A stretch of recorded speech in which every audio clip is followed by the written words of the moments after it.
자, 기업 공개 대여 SKIET, SKI테크놀로지가 공모주 일반 청약에 무려 80조 원이 넘는 돈이 몰려들었습니다. 역대 최대 규모입니다. 지난 3월 초 SK바이오사이언스 공모주 청약에 모였던 증거금 63조 원을 훌쩍 뛰어넘는 규모죠. 이 경쟁률이 무려 288대 1로 집계가 됐습니다.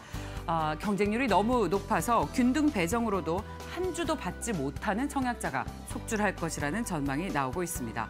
최종 배정 물량은 다음 달 3일 확정이 되고요. 3일 날 공시를 통해 이 실권주를 포함한 최종 배정 물량이 공시가 될 예정입니다. 자, 식품의약품안전처가 노바백스와 스푸트니크 코로나19 백신에 대해서 허가 신청 전 사전 검토를 시작했다고 밝혔습니다. 자, 국내에서 SK바이오사이언스가 노바백스 생산과 허가를 담당하고요. 이 노바백스는 현재 영국과 유럽의 의약품청에서 사전 검토를 하고 있습니다. 러시아산 스푸트니크 백신 사전 검토는 휴원스가 신청을 했고, 스푸트니크 백신은 아스트라제네카와 얀센과 같은 종류의 바이러스 벡터 방식으로 러시아 등 61개국에서 승인이 됐고, 잘 알고 계시다시피 미국과 유럽에서는 아직 허가되지 않았습니다. 스푸트니크는 현재 유럽의약품안전청의 사전 검토와 세계보건기구의 긴급 사용 목록 등재 심사를 받고 있습니다. 스튜디오 U가 어제 시간 외 거래에서 급등했습니다. 디즈니와 5년의 장기 콘텐츠 파트너십을 체결했다는 소식이 전해지고 있습니다. 5년간 오리지널 시리즈와 콘텐츠를 지속적으로 선보이게 돼서 매년 한 편 이상의 다양한 작품을 앞으로 디즈니 플러스를 통해서 스튜디오 U가 선보이기 위해서 협력을 할 예정입니다. 이게 개별 작품 단위의 이 단위 계약이 아니라 장기적인 관점에서 전반적으로 세계의 시청자들을 사로잡을 콘텐츠 개발에 중점을 두고 있다는 소식인데요. 자, 이처럼 스튜디오인 U와 디즈니의 장기 파트너십은 앞으로 글로벌 엔터테인먼트 업계에서 대한민국 콘텐츠의 영향력이 높아지는 새로운 도약의 계기가 될 것으로 보입니다. 지금 속보로 전해지고 있습니다. 3월 산업 생산이 0.8% 증가했다는 소식이 전해지고 있는데, 전 세계적으로 제조업체의 경기는 좋아지고 있는데 서비스 부분에 따라서 국가의 명암이 엇갈리고 있는데요. 우리나라에서도 서비스업 부문 역시도 개선이 되고 있다는 소식이 전해지고 있습니다.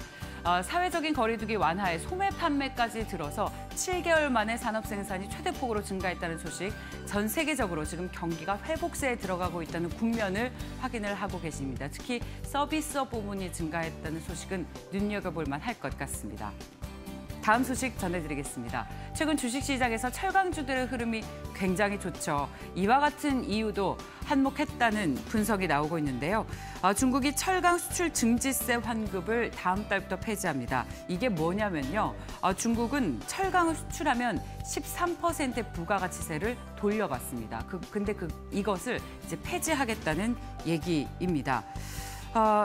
이 수출 증치세 환급을 취소하면 중국 철강의 글로벌 가격 경쟁력이 하락해서 중국 철강 수출도 감소해서 상대적으로 우리 철강에 대한 수요가 늘어날 것이다. 상대적인 수혜를 얻을 것이다라는 분석들이 나오고 있는데요. 중국 경기 호전세가 계속되면서 중국 내 철강 가격 상승세가 지속되고 있기 때문에 중국은 전반적으로 수출을 줄이고 수입을 늘리려는 모양새라는 평가입니다. 철강주의 흐름 앞으로 계속해서 주목하시면 좋겠습니다.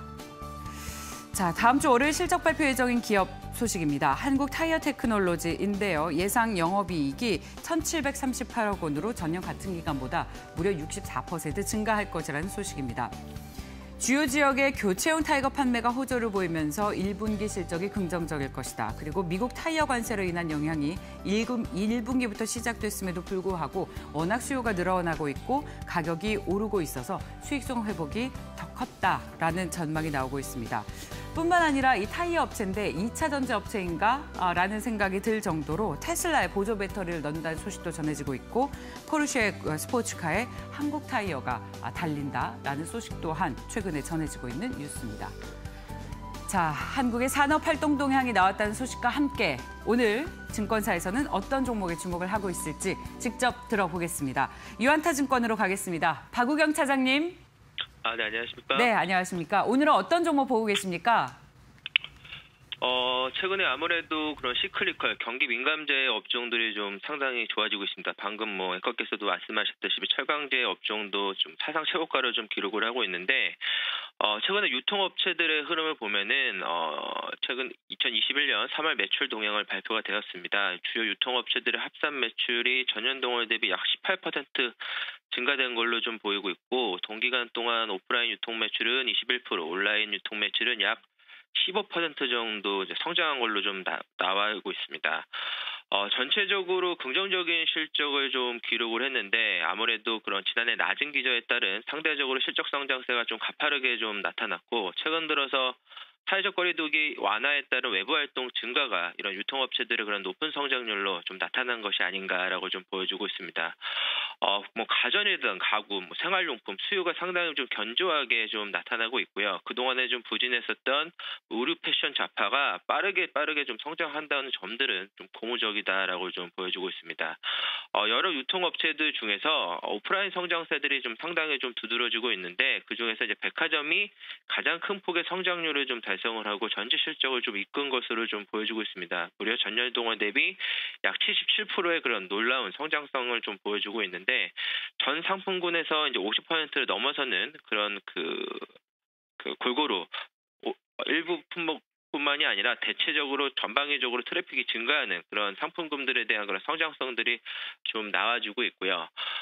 다들 아시다시피 그런 의류, 잡화, 명품, 여성 의류 등 전방위적으로에 대한 그런 백화점에 대한 그런 매출 의존도는 상당히 좀 빠르게 좀 증가하고 있다는 점들은 좀 고무적이라고 볼 수가 있을 것 같습니다. 반대로 이제 대형마트들의 그런 성장성을 좀 보면은 식품 부분의 매출 성장성은 다소 좀 둔화되고 있는 반면에 온라인에 대한 성장성들은 지금까지도 좀 지속되고 있는 모습들로 좀 보여주고 있습니다. 그래서 최근에 유통업체들을 크게 이제 세 가지 카테고리로 좀 나눈다면은 백화점, 그다음에 편의점, 저희가 알고 있는 일반 유통업체들 중에서 우선순위는 이제 백화점들의 아마 고성장세가 앞으로도 외부 활동 증가라든가 해외에 대한 그런 수요에 대한 대체제로서의 그런 명품 소비뿐만 아니라 고부가 가치 소비들에 대한 그런 확산세들은 상당 기간 좀 지속될 걸로 좀 보여주고 있기 때문에 그중에서도 현대백화점을 좀 탑픽으로 좀 꼽을 수가 있을 것 같습니다.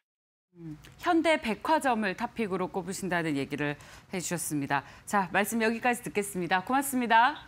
네, 감사합니다. 네.